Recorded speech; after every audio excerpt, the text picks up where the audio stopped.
Okay, over the last few days, we did not like this. A ton of anti-Trump chaos agents storming buildings and violently damaging Teslas. Senior advisor to President Trump, Elon Musk, says he's received death threats because he wants to downsize the federal government. But according to California Democrat Maxine Waters, President Trump is the one who wants to incite violence and start a war. Here she is. I'm worried that Trump is on the edge of creating a civil war. He alluded to it more than once. He alluded to the fact that if he did not get reelected, that there could be a civil war. What does Trump expect? Oh, I believe he expects violence. I believe he expects confrontation. I believe he's working toward a civil war. You know what? I'm just so over it. That's so played from her. You know, after George Floyd's murder, she would say, get up in their face. I don't even understand it anymore. What is she talking about? It goes farther back. Remember when Sarah Huckabee Sanders, then White House press secretary, was kicked out of a Virginia restaurant called the Red Hen? Yeah.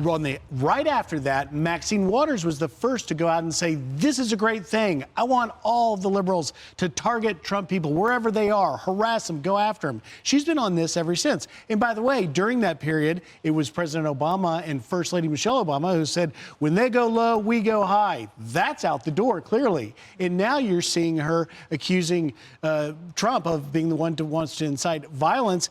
No one's, I think, really listening seriously to her anymore when she says that, because within the span of 24 to 48 hours, there's yet another incident like we saw at Trump Tower, where clearly, obviously, people are driven by her hypocritical message to do just what she's saying the other party's doing. All right, guys, so we got to talk about the left-wing lunatics, okay, who are currently out in the streets protesting, and some of whom are committing acts of violence, like, for example, shooting up Tesla showrooms and dealerships, and also vandalizing random Teslas and Cybertrucks in the streets. And there was this one story that, again, the irony is just incredible here, but there was a left-wing lunatic who got arrested for painting a swastika or putting a swastika on a Jewish man's Cybertruck. What are you doing? What you doing? Yeah, so again, this is what these lunatics are doing, okay? They're mindless, okay, and they're committing acts of violence, vandalism, domestic terrorism that the mainstream liberal media just refuses to acknowledge. Also, what they refuse to acknowledge is that Democrats are inciting the domestic terrorism by pretending as if President Trump is about to end the world as we know it, okay? That life as we know it in the United States is about to be over. Everybody's rights are being taken away, that he's Hitler, he's a dictator.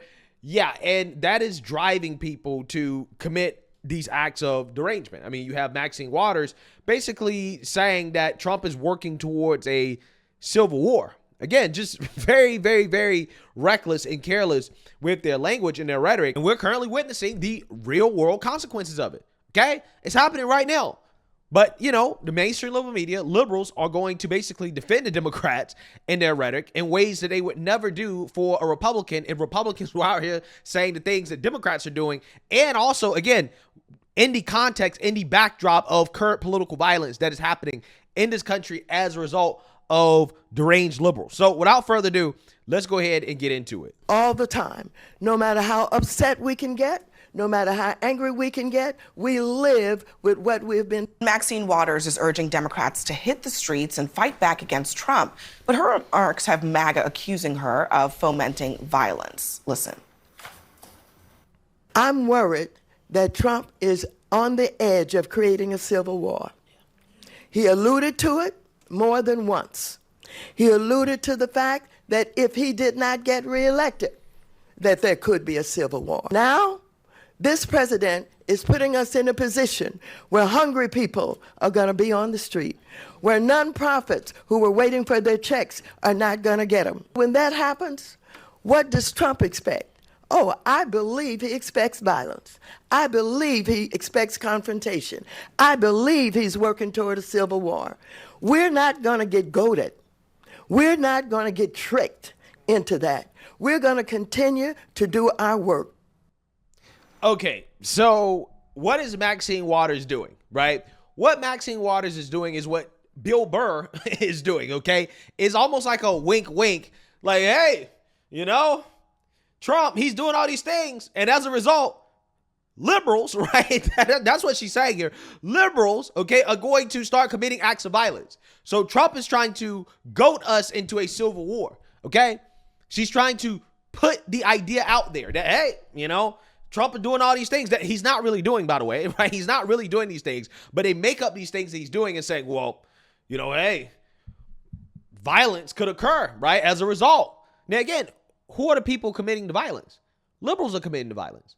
But she's doing this in order to try to justify liberals committing the violence. Because, again, the things that she's saying that Trump is doing, he's not doing, right? He's not doing these things, right? Now, I mean, some of the things that she says, like, for example, you know, these liberal nonprofits that are living off the government, that are, you know, taking taxpayer money. Yeah, a lot of those liberal nonprofits, yeah, they're not getting their money anymore.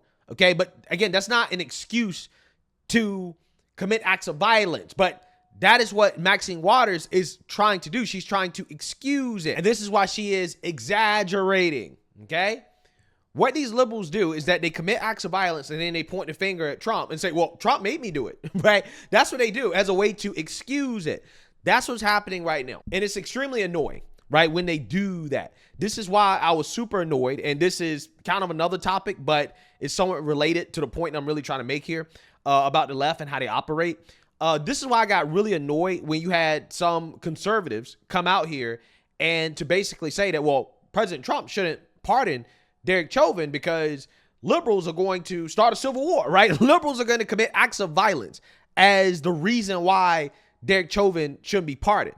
That really pissed me off when I heard conservatives make that argument, because essentially what they're saying is that, well, Trump should capitulate to threats of violence from the left. It's like, no, we shouldn't capitulate to threats of violence from the left, okay? Because Trump is not causing them to commit violence. They're committing violence because they want to commit violence, right? So again, we shouldn't play into their hands by saying, well, we're not going to do something because the leftists are going to commit acts of violence. That's silly, right? And also that is weak. Okay, if you're going to say that President Trump should not pardon Derek Chauvin, then you should make a legal argument for why he shouldn't do it, right? Or you should say that, hey, okay, well, I believe that he actually murdered George Floyd, which I would disagree with. But at the same time, at least the argument has to do with the merits of the case and not, well, the left, they're going to get upset, right? I mean, that to me is silly, because if you believe the guy is innocent, okay, and you believe that he didn't actually murder George Floyd, then giving him a pardon would actually be the right thing to do, regardless of how the left reacts, okay? How the left is going to react is irrelevant to what you should do if you believe that the dude is innocent. But if you don't believe the dude is innocent, okay, I understand that. We may disagree on it, but hey, you know, that is a much better excuse not to pardon him than, well, the left, they're going to commit acts of violence, right? That to me is silly. And ultimately, you are rewarding the left by letting them know that, hey, we're going to make decisions based off you committing acts of violence, which basically emboldens them and it incentivizes them to continue to commit acts of violence, right? So, you know, that is something that really annoyed me. I understand people disagreeing in regards to whether or not Derek Chauvin is actually innocent and should he get a pardon. Okay, I think that's a fair conversation to have, a fair debate to have. But you should never, ever, ever say we shouldn't do something because the leftists are going to commit acts of violence. They're going to do that anyways, right? They're doing that right now, okay? So, yeah, that was something that just really, really, really annoyed me. But anyways, let's continue. So that has some on the MAGA wing of the country pretty upset. But I don't know, it seems to me pretty clear at the end there. She said, we're not going to go into that territory. So. Why bring it up? I mean, she's hardly the first Democrat to bring it up. Hakeem Jeffries said earlier this year, we're going to fight in the streets. Anna Presley, Jasmine Crockett, other members of the Democratic conference have continuously alluded to violence because they're so angry about the Trump agenda. I think it's unfair to say that they're alluding to violence. When Jeffries was saying that, he was talking about going to the streets in protest. He said which fight is in the streets. It's a political fight. That's clearly not the context you can of what defend he it, said. But if Trump uses the word fight, everyone loses I their want to minds. remind you both Well, that it was. only when there's actual fighting that occurs, because Right, actually yeah. that's what I want to remind you both that it was Trump's. Again, this is amazing. Absolutely amazing. First and foremost, again, Maxine Waters may have said, oh, we're not really trying to go into a civil war. But the fact that she brought it up in the first place, to me, is a dog whistle, right? That's how this works, okay? It's a dog whistle. Isn't that what Democrats say about Republicans, right? So I'm just saying, why can't that same logic apply here? I mean, it's just her trying to signal to her base that, hey, it's justified, right? If you commit acts of violence, if President Trump does this and he does that, and you commit acts of violence, it's justified. But we don't want to do that. But if you do it, hey, we know why you did it, right? Trump made you do it. Again, that is what she's doing, okay? Abby Phillip knows that. Now, again, what I find to be fascinating about this is that Abby Phillip is instinctively coming to the defense of Democrats in ways that she didn't do for Republicans and Trump. You guys remember the whole bloodbath thing? Abby Phillip basically had to be forced by Scott Jennings to admit that the Democrats raging about Trump calling for violence when he talked about the economic bloodbath. Again, Abby Phillip didn't just jump to the defense of President Trump. She was forced to do so by Scott Jennings. Take a look. Because he's even predicting a bloodbath. What does that mean? He's going to exact a bloodbath? There's something wrong here. How respectful I am of the American people and their goodness. But how much more do they have to see from him to understand that this isn't what our country is about? Praising Hitler, praising the Russians. I just don't agree. I mean, the underpinning of her campaign, I mean, she repeats it herself. Trump will be a dictator on day one. I mean, this country fights dictators. That's what our history is. We fight dictators. Didn't he say that? He'll be a dictator. Those were his words. There'll be a bloodbath. There'll be a bloodbath. When did she say that there would be a bloodbath? He wants to terminate the U.S. Constitution. She didn't say that there would be The a first thing bloodbath. she said, which was true, and the second thing It is said by every Democrat working for or around her campaign every day on this network and every other one. The bloodbath thing is stated every single day. Okay, let me But just. my just point to clear, is, just to clear dictator, this up, bloodbath, eliminate Constitution. Hold on. What do you Let's think that just does to clear people? this up. You're referring to Trump's use of the word bloodbath when he was talking. And what was he talking about? He was. I'm going to explain it to people because I think there's confusion about this. Use of the word bloodbath when he was talking about, vehicle manufacturing jobs in the United States. Vice President Harris improperly and unfairly mischaracterized that as him saying there would be a bloodbath if he were elected. However, she did not say that if Trump were elected, there would be a bloodbath. She did not say that. Yeah, so what you have here is Abby Phillip jumping to the defense of Kamala Harris, okay? And in her defense of Kamala Harris, she has to reluctantly admit that, well, yeah, Kamala Harris did improperly characterize President Trump's comments about the economic bloodbath as violence, okay? But hey, she didn't say that if Trump was elected, there would be a bloodbath, right? So I mean, it's just hilarious how she just always instinctively jumps to the defense of Democrats, but yet again, she's supposed to be some neutral journalist, right? I mean, she's clearly not. At this point, I don't know why is it that CNN, if you're going to openly have a liberal moderator, okay, who's just openly biased, who's openly on Team Democrat, just give Scott Jennings a show, right? Apparently, they have negotiated a new deal with Scott Jennings in which he's getting paid a lot more money, right? I'm sure Ashley Addison is pounding sand over that because remember, she's very upset about the white man, Scott Jennings, getting paid more than she gets paid. I do not have the same opportunity as you. I know I don't. And you know and that I know too. what, Scott? And you know that. Let me just tell you about me. I'm gonna let you finish, but I want to answer this. I'm not talking about how you feel. I'm talking about how I feel.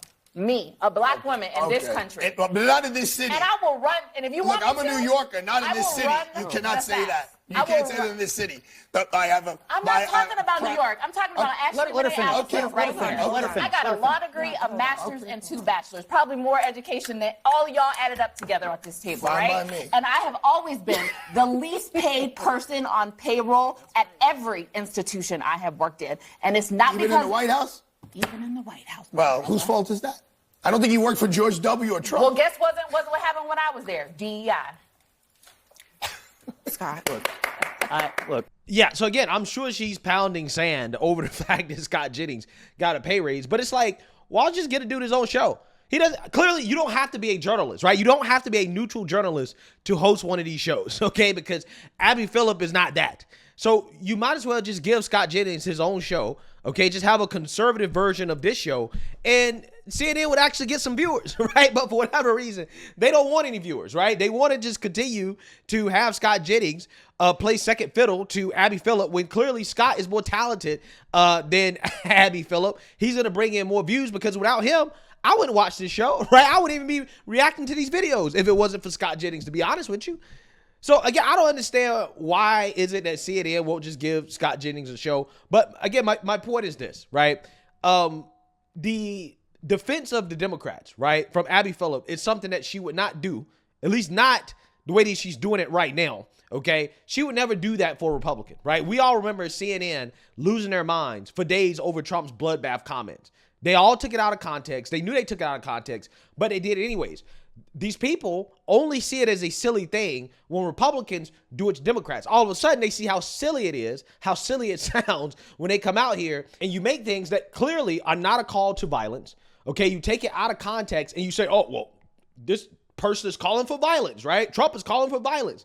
They only see how silly it is when it's done to the Democrats, right? But when it's done to the Republicans, they entertain it as if it's a legitimate conversation, right? They just let Democrats make these accusations without stating, like, obviously he's not calling for violence, right? And again, Democrats actually have the backdrop of violence happening from their supporters, right? And it doesn't matter, right? It doesn't matter. But Trump can say something. Trump supporters not committing acts of violence at all. And they'll say, well, Trump, he has a history of causing violence, so therefore we have to take it seriously, right? That's the excuse. Supporters who stormed the Capitol on January 6th.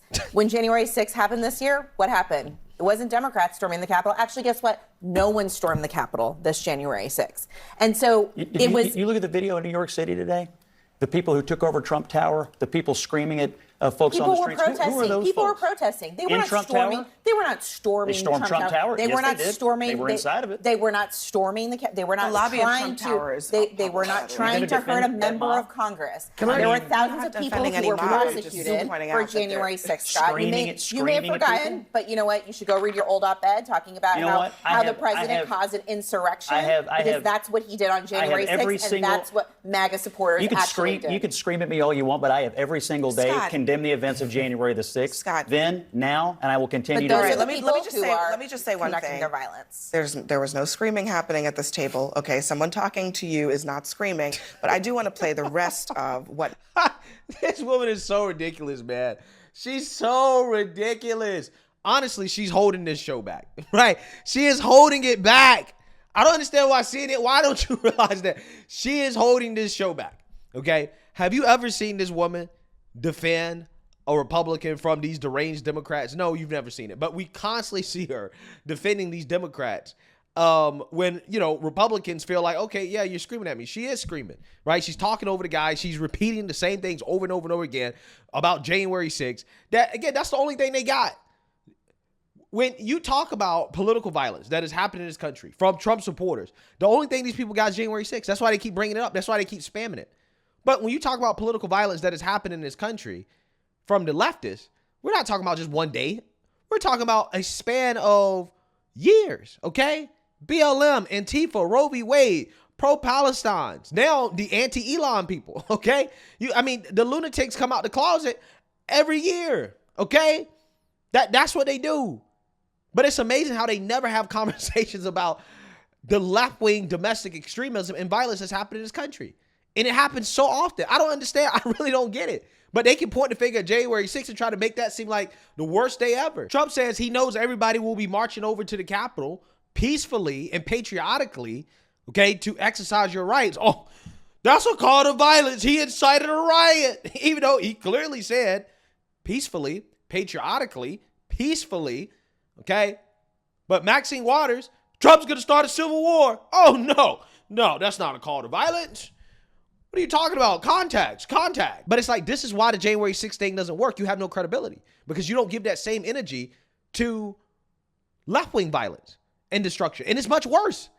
It's much more frequent.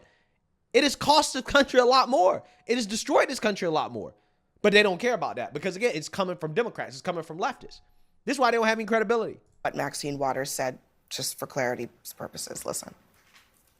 It places the responsibilities on us to live and do like Dr. Martin Luther King told us to do.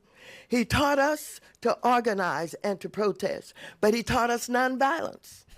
He taught us nonviolence. That was the center, that was the core of his message. Right. And we live with that all the time. No matter how upset we can get, no matter how angry we can get, we live with what we've been taught. Congress. So again, why even bring up the possibility of a civil war, right? Why even bring it up? Again, I've never seen CNN defend President Trump's comments being taken out of context the way that she just did for Maxine Waters. Again, it's amazing how that works. With Democrats, no, you got to understand context, okay? Context. You remember when Joe Biden called Trump supporters garbage? he clearly was calling Trump supporters garbage. Context, right? The whole apostrophe thing. Again, it's amazing. They bend over backwards to defend Democrats. But when it comes to Republicans, they don't get the same defense. So anyways, this is another reason why nobody watches CNN. But let me know what you guys think. Make sure you like, comment, and subscribe. Most importantly, share a Black conservative perspective. Peace.